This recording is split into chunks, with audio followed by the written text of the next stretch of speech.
Hi. We're getting ready to celebrate Father's Day. Um, Father's Day used to always be a lot of fun.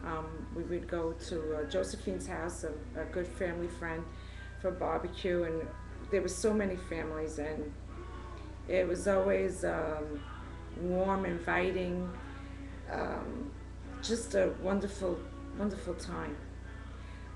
This year, my dad will be gone 20 years. I really can't believe it. My daughter was a little girl. And now she's a mom, and she's made me a grandma, and I'm forever grateful for that.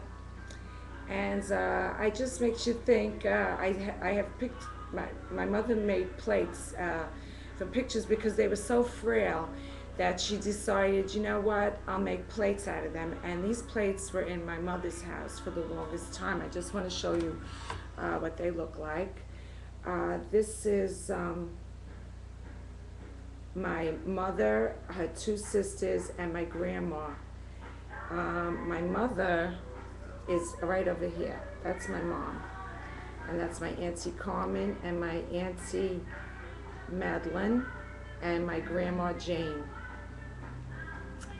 Um, we visited them a couple of times when we went to Malta. I remember 6 years old was the first time I saw them.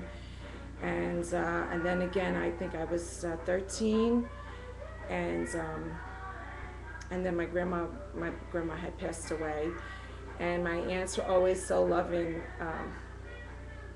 I wish I spent more time with them. This is a picture of my mother's father, Andrew, Jane's wife, my nanu. And I remember him being very quiet and eating soup when we were there visiting, and and he was a quiet guy. I don't not really know him too much either. Um, and then I have my dad's parents, um, my nana Annie, and my nanu Rosario. They called him Lazar.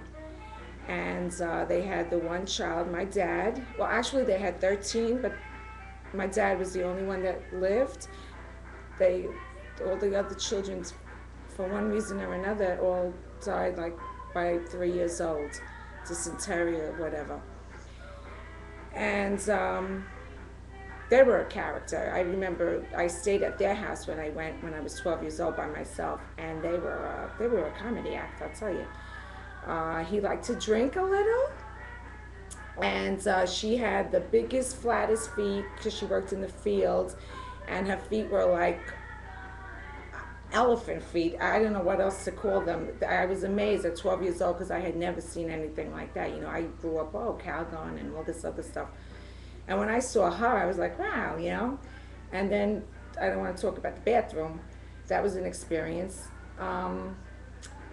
But these plates were in my mother's house for the longest time. And then my dad got sick. And when he was sick that year, seeing these pictures, he would start to cry.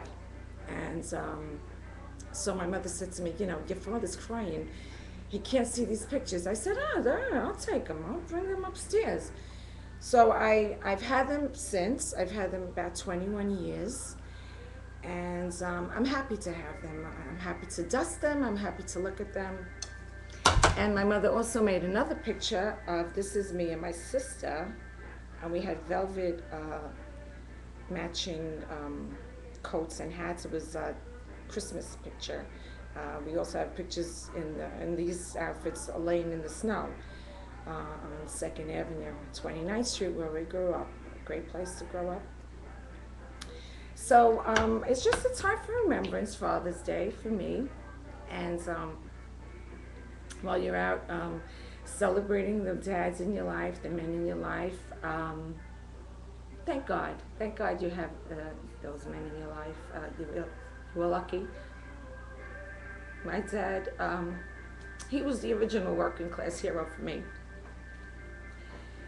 And I miss him still.